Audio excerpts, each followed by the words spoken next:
ఈరోజు పరిశుద్ధాత్మ ద్వారా సంఘం అభివృద్ధి పొందుతుంది. పరిశుద్ధాత్మ ద్వారా సంఘం ప్రతి దినము క్షేమాభివృద్ధి పొందుతుంది. పరిశుద్ధాత్మ ద్వారా ప్రతి దినము పరిశుద్ధాత్మ ద్వారా సంఘం విస్తరిస్తూ ఉంది.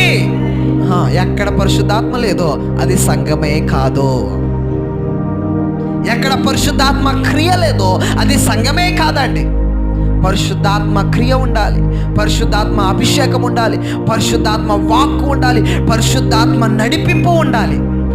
నడిపింపు ఉంటే అదే నిజమైన సంఘము. నీ ప్రయోజనం కొరకే పరిశుద్ధాత్మ దేవుడు ఉన్నాడు.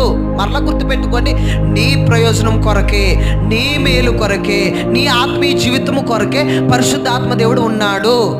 అంటే పరిశుద్ధాత్మను ఆహ్వానించండి, పరిశుద్ధాత్మను స్వీకరించండి, పరిశుద్ధాత్మను హృదయంలో పెట్టుకోండి. అంతేకాదు పరిశుద్ధాత్మ చేత నడిపించబడండి.